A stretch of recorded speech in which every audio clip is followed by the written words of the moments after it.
Well, let's go ahead, Ollie. I'll call the meeting to order, and if you'd please read roll, and when people signify that they are present, please also introduce or announce who you're representing. So, for instance, when she reads David Ness, I'll say Municipal Police for Des Moines. Go ahead, Ollie. Okay, can you hear me? Yep. All right. Wendy Hess. Bridget Edson. Mindy Benson. Here for Emergency Management Association, Iowa. Michelle Bischoff. Present, representing Iowa Pro Chiefs, and I work for the City of Des Moines Fire Department. Curtis Woten. David Ness. Here. Des Moines Police, Municipal Police. Daniel Schaefer. Here, Municipal Police, Denison.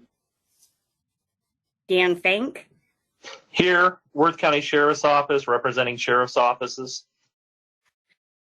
Jason Schlutenhofer. Angela Klauser. Here, Angela Klauser, member at large, Panorama Schools. Haley Nichols. I'm here representing the Iowa Law Enforcement Academy.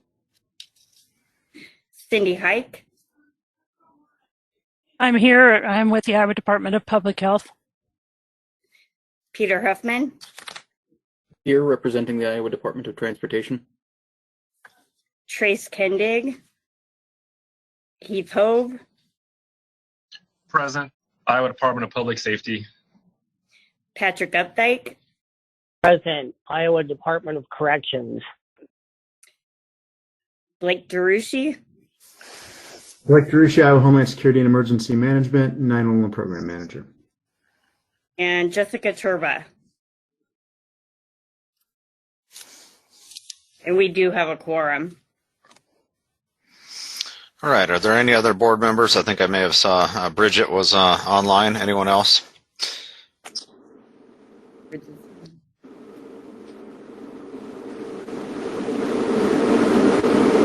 Yep, Bridget Edson is present for EMS.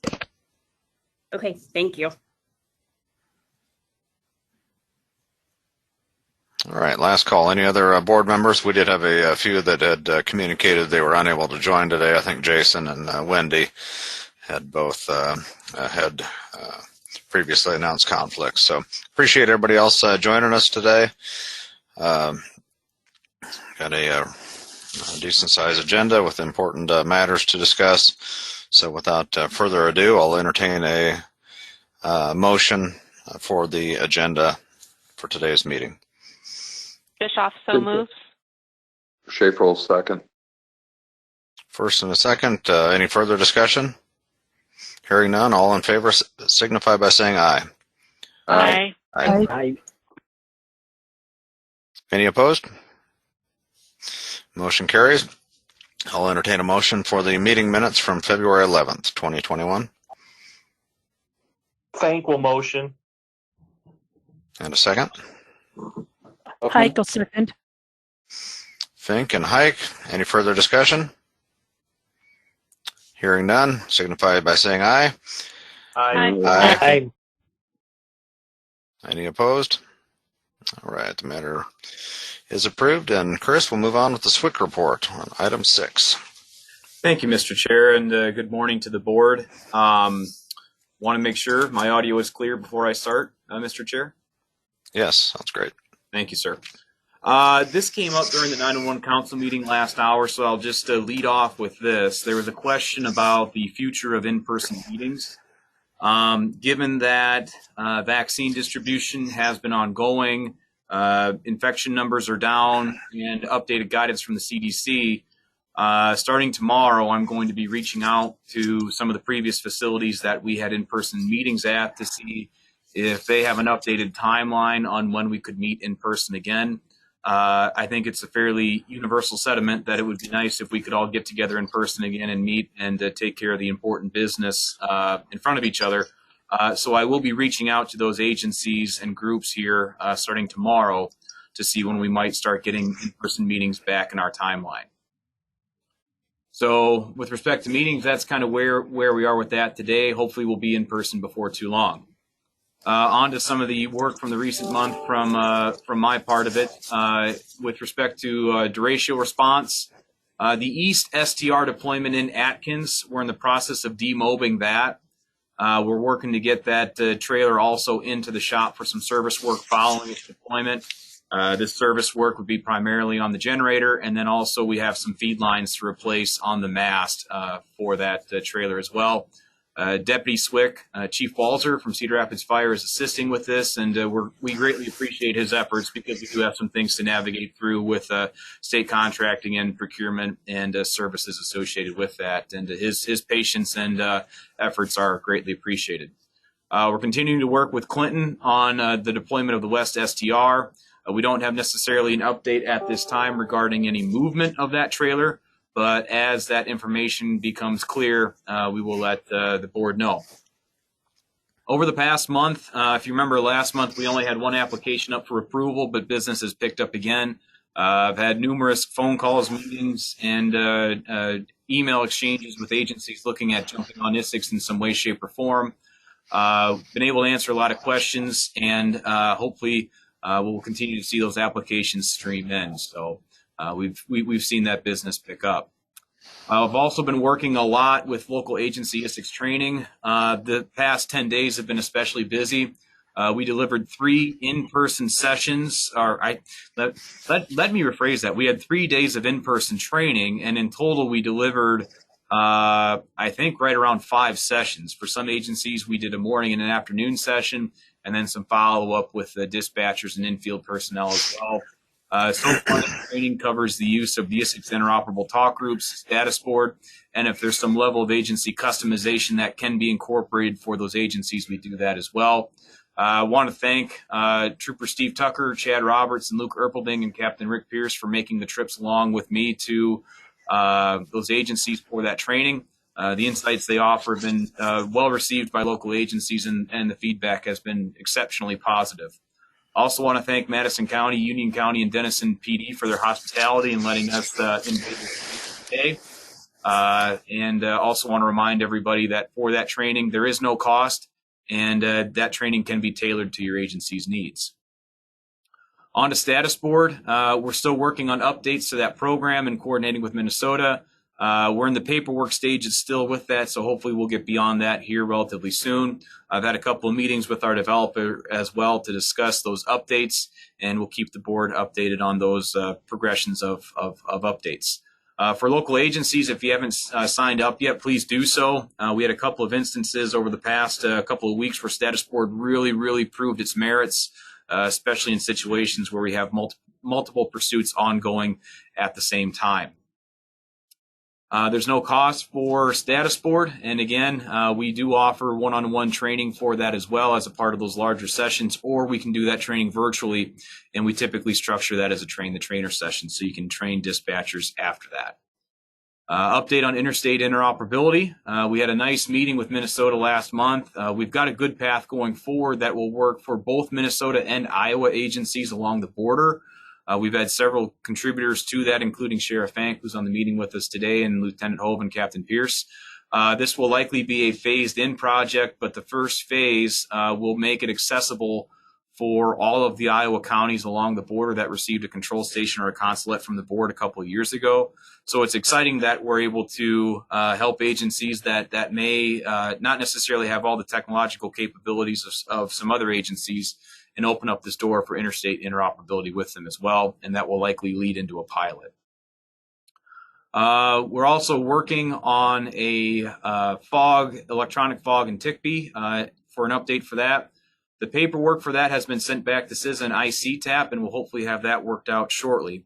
And one final thing, we've also been in discussions with the National Weather Service. Mindy Benson has been on those meetings along with several emergency managers, and we're looking at doing a joint project with them during the severe weather season this year. That's my report for the board, Mr. Chair. I will go ahead and take any questions.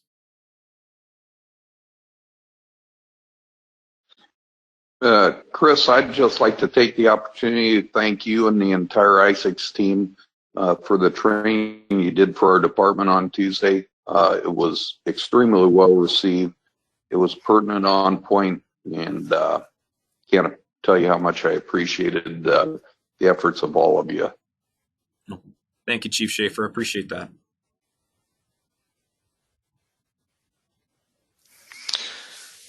Chris, this is Dave, and I would just encourage, I am anxious. I think a lot of people are anxious. I was unable to hear the 911 meeting this morning, but I personally am anxious to reconvene and be able to have in-person meetings. I think there's a benefit. There are things solved before and after the meetings, between friends and associates, and and I think there's greater level of participation when it's a in-person meeting, but I want to make sure, especially for newer board members, that we're letting them know that if there is any, number one, we need to comply with not only state requirements and public health guidance, but also the counties in which we would be hosting a meeting.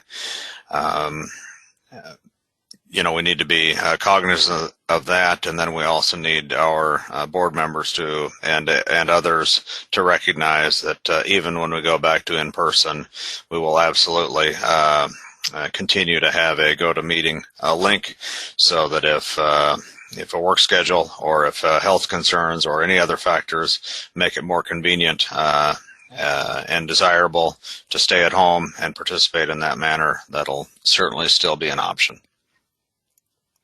Thank you, sir. Well noted. All right, thank you. Any other questions of Swickmeyer? All right, Mr. DeRucci, 911 Council report. Thank you, Mr. Chair. Just a couple teaser topics. Just as a reminder, we do record the 911 Council meeting, so if you're interested in going more in depth in any of these, that is posted on YouTube. But again, just a couple things that we covered today. By the end of today, there will be 87 PSAPs migrated to the full next generation network, merging the wireline legacy traffic onto the IP network. So making good progress there. One of the things or topics that's kind of associated with that is the effort to remove telco costs from the PSAPs. There's a bill down at the legislature that addresses that. There's a number of conversations going on in the background. If that is of interest to you, just know that there will be a letter going out to the telcos and the PSAPs here in the next, hopefully by the end of next week, to give everyone kind of a picture of where we're at on that discussion, both kind of informally and formally.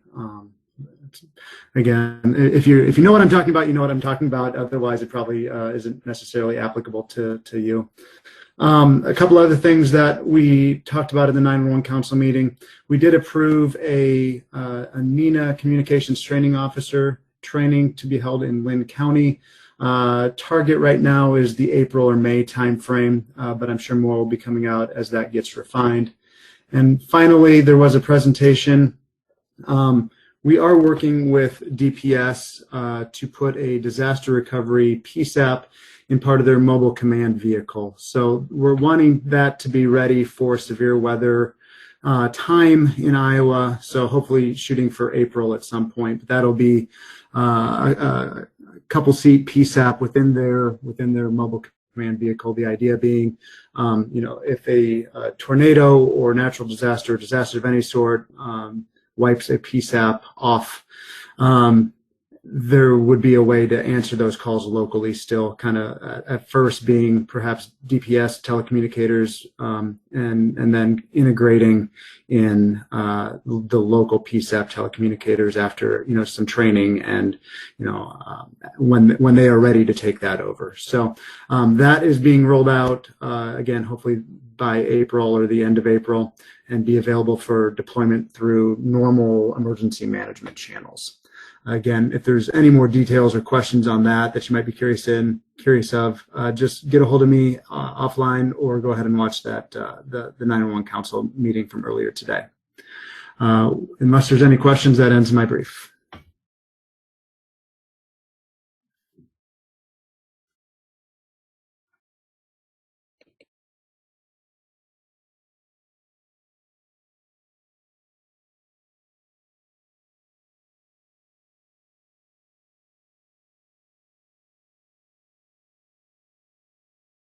All right, Mr. Chair, I think it can get turned back over to you.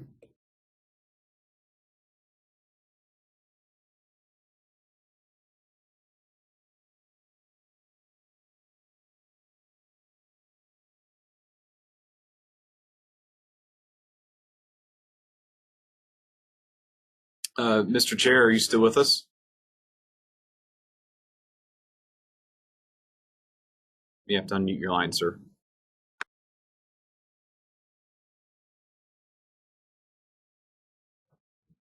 Well, maybe he stepped away for a moment, or is having a connection issue.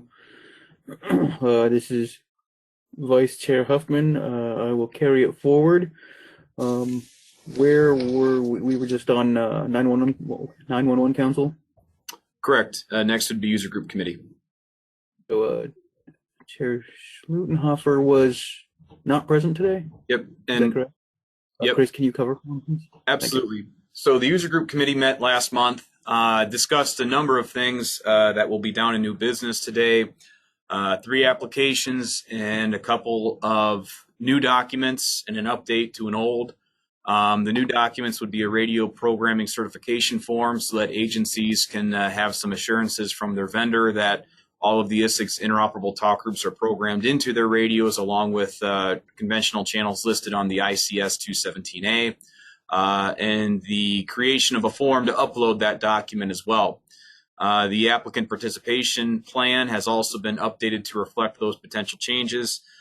Those documents, along with the 3 applications for access, are up in new business today, and that is the report. Great, thank you. Are there any questions for Swick Myers on the User Group Committee report? All right, none. Chris, you want to roll right into Finance report? Absolutely. So the Finance Committee met last month, and we discussed the financials of the board. As of the last month, monthly net expenditures for the Interoperable Broadband Communications Fund were $18,450.34. That gives that fund an ending balance of $201,262.34. Monthly expenditures for SleekP 2.0 were $8,780.79. Federal expenditures were $7,024.63. The remaining federal amount available for SleekP 2.0 was $235,715.35. In addition to that, with SleekP, we were in a meeting last week with NTIA on the closeout of that grant, and we will be going through those stages relatively shortly with the assistance from DPS's finance department. That's the financial report for the month for the board. Does anybody have any questions? Thank you, Chris. Can you hear me now? Yes, sir. You are loud and clear. All right. Sorry about that. I had a little technical difficulty with the microphone. I was able to continue monitoring, but you couldn't hear me, obviously. So we'll move right back to Chair Huffman with governance. Thank you for pinch hitting. Sure thing. Happens to the best of us. The Governance Committee met and discussed a proposed standard policy change to 1.5.0 Isicsb regional and statewide interoperability talk groups. The Standards Committee and Operations Committee had been discussing, and the Technology Committee, I believe, had been discussing certain changes to clarify language within that standard, as well as adding information about the status board and some procedure regarding patches. The Governance Committee didn't find any issues with current rules or policies and recommended moving it forward for a board vote. And that's the governance report. Okay, and I think that item is on the agenda for item 18. So thank you for the report. Any questions of governance? Hearing none, we'll move on to operations. Chair Bischoff. Yes, operations met, and as Chair Huffman indicated, we had discussed the policy that's before us today.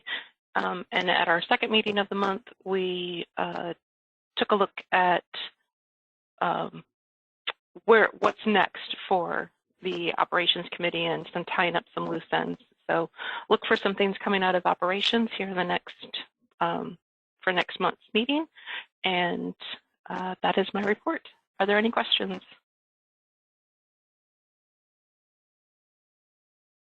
All right, hearing none, I'm back to Swick Myers. Yeah. So for outreach, the newsletter should go out next week. We have moved to the cadence of having it sent out right after the board meetings within a week or so to ensure that the content of the newsletter is fresh. It is undergoing some final revisions before it does get released next week. And of note for everybody here, we are looking at possibly doing some more Isicsb regional training. A draft agenda for that training will be posted in that newsletter. And if you receive the newsletter, I would highly encourage you to look over that agenda and provide any feedback to us so we can make sure the training appropriately reflects the needs of local stakeholders. That's the report for the outreach committee. I will go ahead and take any questions.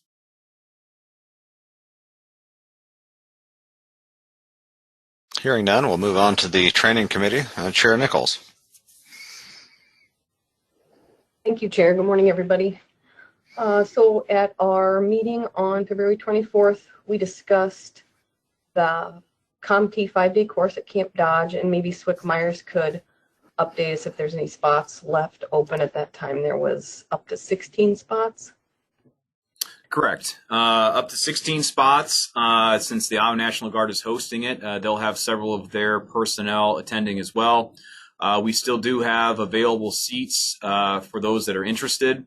It is a 5-day course. It is state-sponsored as well, so we're getting the materials from CISA and ICTAP, and we're providing the instructors. Retired Colonel Hedgepeth and Chief Walzer out of Cedar Rapids Fire will likely be the instructors.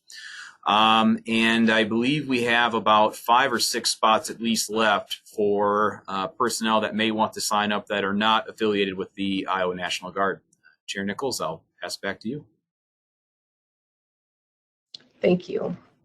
Then we also discussed the survey that's out for the virtual ComL, and we had been receiving responses, so our next meeting will discuss that. There's a large backlog for training, so virtual might be beneficial, but also the timeline, it might also be about the time we're opening up for in-person, so would it be worth it?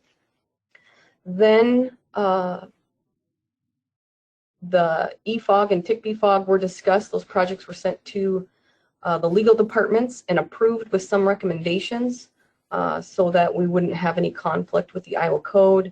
One of those issues was about using the state seal, and so they'll have to look into some of those particulars to make sure that we are within the code. We talked about regional Isicsb training postponing till late second quarter because of in-person requirements. And then we also discussed completing the plain language module, which that should be ready for our next meeting so we can discuss and announce that. And then we talked about what we should focus on next after we're done with those current policies, air to ground and plain language. We discussed announcements 1.12.0 and audible alert tones, public safety communication center interoperability 1.13.0, which might be what we focus on next. And I think that is the complete report. Thank you. Any questions of the training committee? All right, Chair Updike, do you have a report from Technology Committee? Yeah, can you hear me okay? You're perfect. Okay. So the Technology Committee met on February 25th and March 2nd. In the 25th meeting, we discussed updating the Isicsb 12B policy. We've made some changes to the wording on that, but since I've been so busy, I haven't been able to follow up with that because I think we were going to have operations and governance take a look at that. So maybe next month we can get that put out there for a 30-day comment. The other thing that was addressed on the March 2nd meeting was there was some suggestions for adding frequencies to the ICS 217A. Some of the suggestions were for frequencies that, we have an approved policy on, such as the air-to-ground, but other frequencies that are really more localized to certain agencies. And so I kind of pushed back on that because these are minimum interoperability frequency, the ICS 217A is, and so I don't really want to clutter it up with too many frequencies. If we're going to add a bunch of frequencies to a list that people can look at, it should be probably once we get an Iowa Field Operations Guide developed. So we're working on that. I've already updated the ICS 217A, changed some of the wording on it because it's actually a document. It's not a form. So if you look at that, I'm assuming that's been updated on the web page. You would see that. I don't know, Chris, can you confirm that, if that's been added to the web page? I don't have that information in front of me, Patrick, but I can confirm after the meeting. Yeah, no problem. So that's a work in progress. The next item was the discussion of using IDs on conventional P25 channels and developing a technical recommendation to put that information out. So what we're trying to do is come up with a numbering scheme so that when you're on those P25 conventional channels that are listed on the ICS 217A, those ID numbers would pop up on your radio display. The question is do we use existing ID numbers within the system, or do we develop something that identifies that radio with a FIPS code? So what that would do, that idea is to give those radios an ID number that would identify it as a radio coming out of Iowa. And the point of doing that is let's say everybody gets on a 700 meg P25 conventional channel and you go across state lines, it would identify that radio as a radio from Iowa. Now, will that ever work? I don't know, but that's kind of the intent. So, but we've got some technical issues to work around on that. So if we don't use the FIPS codes, then we got to come up with something else to identify that. So once that all gets worked out, then we'll put a technical recommendation out there for whatever that may end up being. So that's all I got for this report.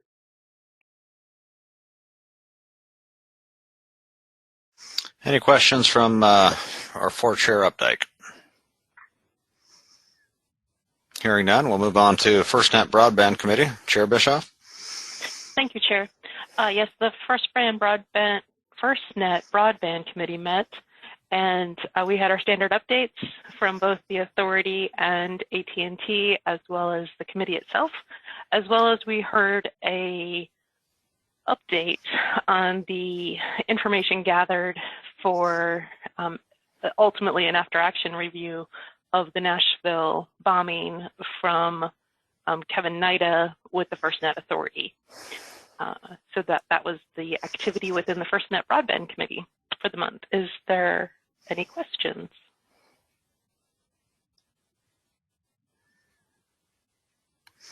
All right. Hearing none, we'll kick off information sharing between board members, and I'd just like to give a quick shout out to Senator Green, who was able to join and may still be on despite a hectic schedule at the Capitol. We're assembled here with a group of public safety professionals, police, sheriff, fire, EMS, some at-large board members, and then we're about to hear from some industry professionals from AT&T and others that make this communication system possible. So greatly appreciate you joining us today, and we look forward to your continued involvement as much as possible. Thanks for having me, and it's a pleasure to join you guys. And I see there's quite a bit of involvement here, and it looks like a committee that I can learn a lot from. So I hope I can be of help. Super, thank you.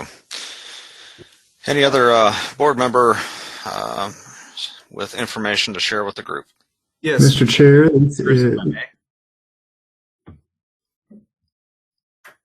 think I heard Blake too. Blake, do you want to go first? I certainly can. Mine is quick. I meant to cover this during my report. Just a quick plug for the Iowa APCO and NENA conference that is Monday and Tuesday next week. It's being held virtually, so registration is free. If you go to iapconena.org, you can register there. There's 2 days worth of pretty good training and hearing from speakers for those interested in 911 type of topics. Great, thank you for the reminder on that. And Swick Myers, did you have something additional, or anyone else? Yep, something additional. So as part of my involvement with the board as the SWIC, I do sit in on a lot of national meetings as well. Some pertinent information that may be beneficial for this group as we go through various things over the next several months with vaccine deployment or anything else. One of the major communications needs that has surfaced across the country, especially with mass vaccination clinics, has been the need for data.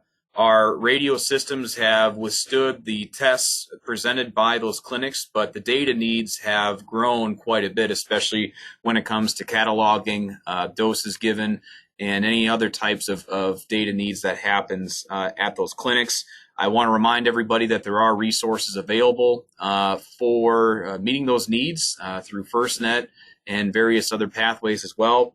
And if you are happening to plan one of those clinics within your jurisdiction, please keep in mind of the potential for extra data needs as those doses are administered. That's the information I have, Mr. Chair.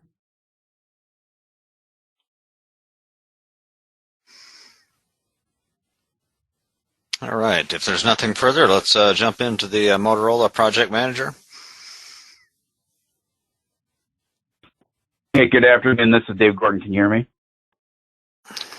Yes, Dave. Yeah, sorry. Steve Powell couldn't make it due to a conflict here this morning, so I was joining, and we did not have any updates for the board as of today. Well, thank you for joining us anyway, and congratulations on your new or expanded role with the system or increased focus. I'm not sure how to describe it, but we look forward to working with you moving forward. All right, thank you.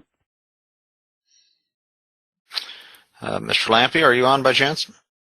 Mr. Chair, Tom was unable to make it today due to a scheduled conflict. He did send me a written report that I can pass on to the board. You're going to do that in email, or are you going to verbally report on that? I can verbally announce it right here. So over the last month, Mr. Lampe reported that some considerations for the use of data have arisen on Isicsb. His recommendation is to address this sooner as opposed to later, and he did send an email out to the board chair, vice chair, myself, and a few others as well on this. He has also offered his assistance. This is also one of those situations where our involvement in various national industry groups like TIA and TR8 will be a benefit to us because it gives us direct access to those system manufacturers so we can inquire on various features and functions we need to be mindful of as we go throughout that. So our investment and participation in those groups will help us out with that project. Currently, there are 22,221 radios on the Isicsb platform as of today, and the system administration continues to monitor any potential for outages, and they will be starting also system maintenance very soon. Notices will be sent out to the local subsystem users and owners on where and when those maintenance windows will open up. That is the report from Mr. Lampe, Mr. Chair. Thank you. And I think I've seen a gentleman or two from AT&T FirstNet. Yep. Hi, everybody. This is Bart Blank for Eastern Iowa, AT&T FirstNet. Just a few updates on some new site builds that have happened over the last month. We've had 5 new builds in the southwest portion of Iowa, in Creston, Afton, Elston, Murray, and another one a little southwest of Creston. So 5 new updates, part of our much needed southwest Iowa build that's ongoing. And that's all I have. Excellent, thank you. And I think I saw Kevin Nida online as well with the FirstNet Authority. Appreciate you being here. Thank you for the opportunity to be here, sir. I don't want to be repetitive. I appreciate Chair Bischoff's update. Certainly appreciate the ability to provide the update on the Nashville bombing. I provided a written report to Holly for distribution, and that's going to cover our annual 2020 fiscal year and report to Congress. We have up to 48 episodes now on the firstnet.gov website on different incidents and use cases. Chief Harlan McEwen chairs or is headed up on episode 48. The National Association of State EMS Officials is now part of our Public Safety Advisory Committee with a representative there. And in closing, our National Telecommunications and Information Administration is seeking individuals interested in serving on the FirstNet Authority Board. So information is also provided to Holly on this. And if anyone is interested in serving on the board, we'd certainly entertain that interest. So back to you, sir. Thank you for the report. Jim Lundstedt, I'm not sure I've seen his initials this morning. Are you able to be on, Jim?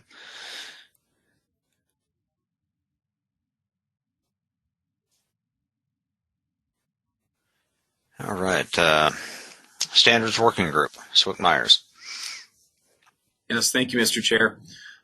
Standards Working Group met last month, discussed several things. The product of that meeting that went on to governance was an update to Standard 1.5.0, which is the standard that covers the regional and statewide interoperability talk groups. Some minor edits to that, but then also a reference to an official listing of the interoperable talk groups, and some additional mentions of status board have been added to that document. They're working on developing a patch standard and guidance for patching non-ISIC systems into ISICs. And they're also working on an update to standard 1.4.0, which relates to pursuits. Initial work on that has been good, and they're making some very nice progress on those updates. That's the update from the Standards Working Group, Mr. Chair. I can take questions. No questions, Chris, but really on behalf of the board, for you and all the committees, really appreciate the time and effort that goes into coming up with policies on the front end, and then also having the making the time to balance and juggle the needs for slight or significant revisions as more people come on the system and as we learn how concepts are working in reality. So appreciate, again, the work of your committee and in all committees as we make sure our policies still work or still meet the needs of people in operations throughout the state.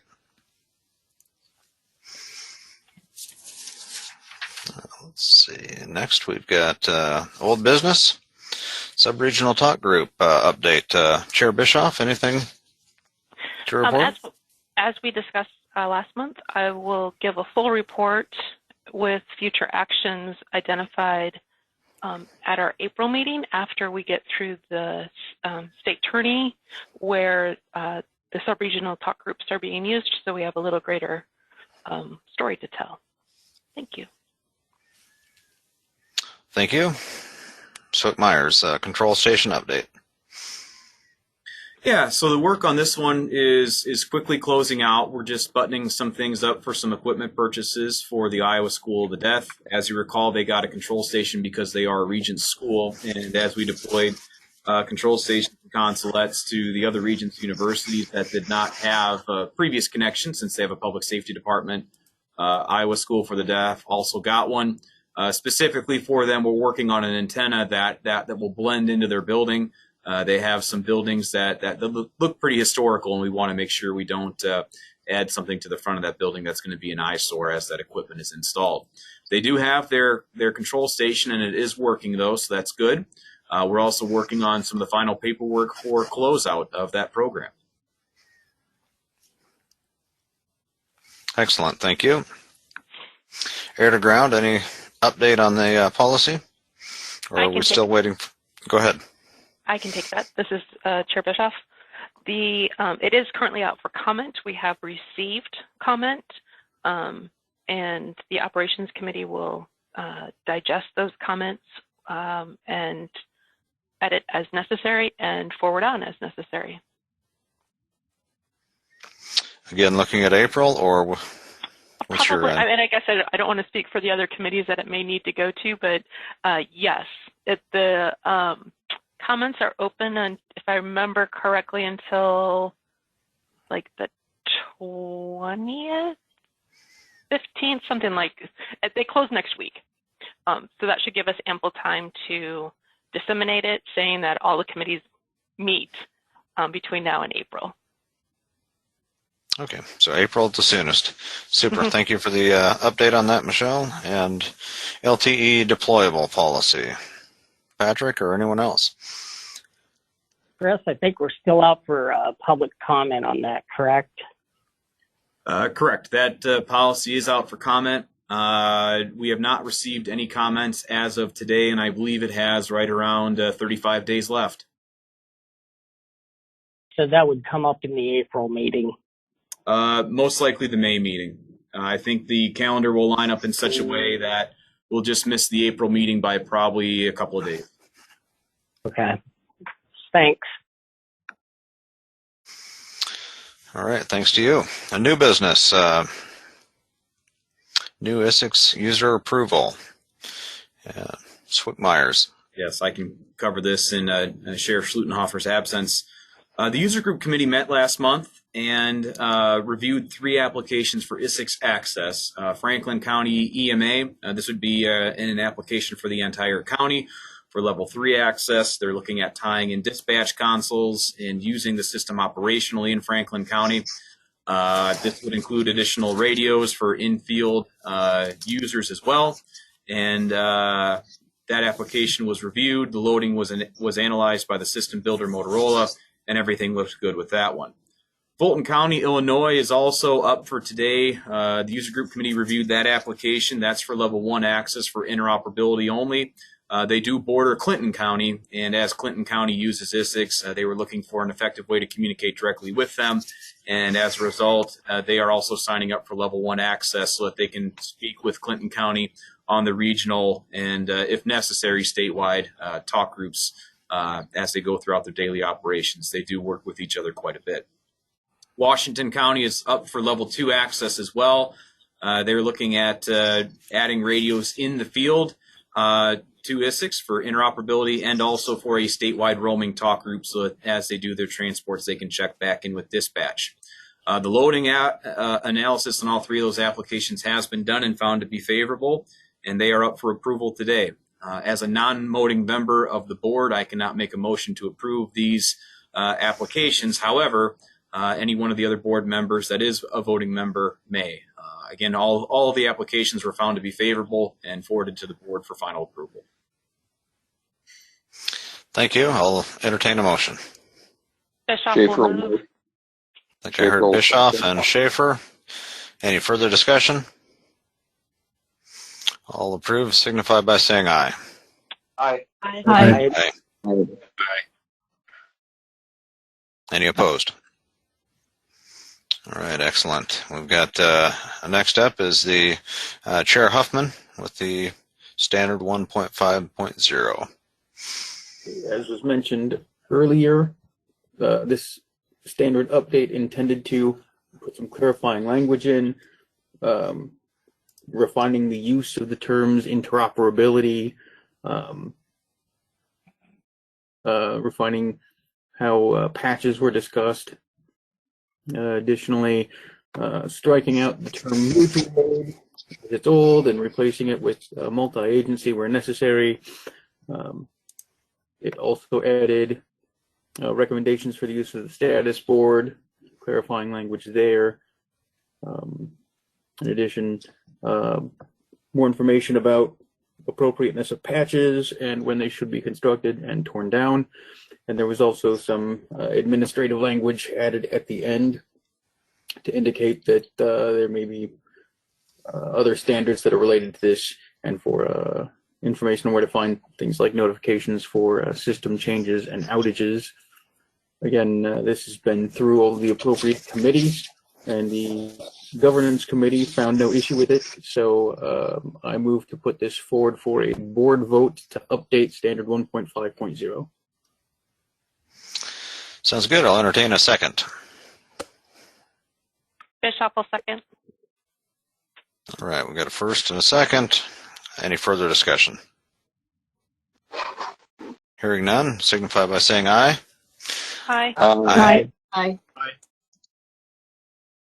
Any opposed? Motion carries. New UGC documents. Chris?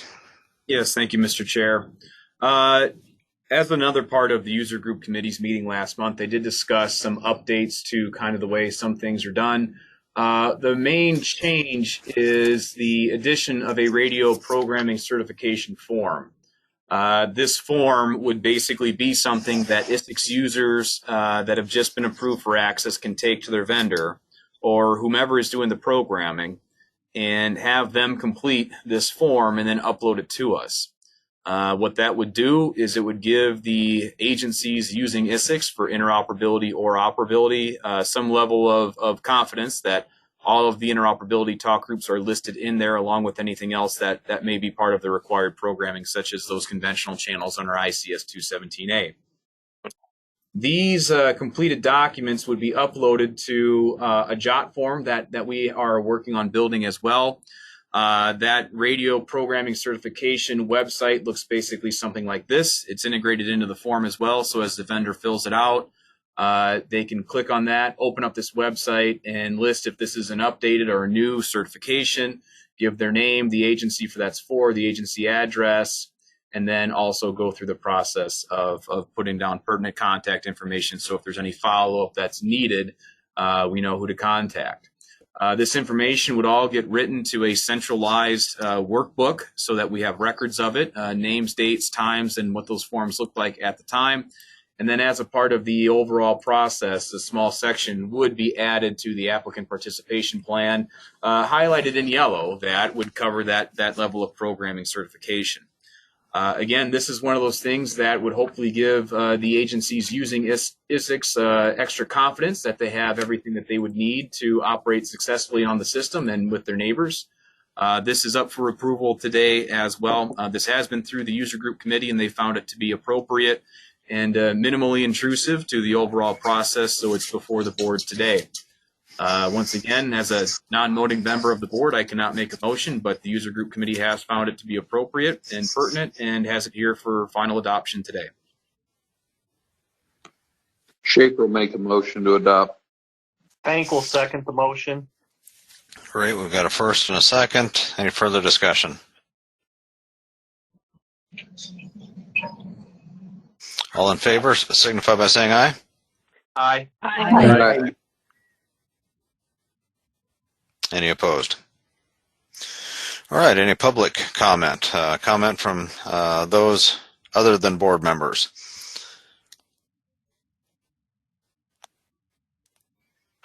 All right, appreciate everybody's participation throughout the month and in the meeting today. Meeting's adjourned. Thank you. Thank you. Thanks, everyone.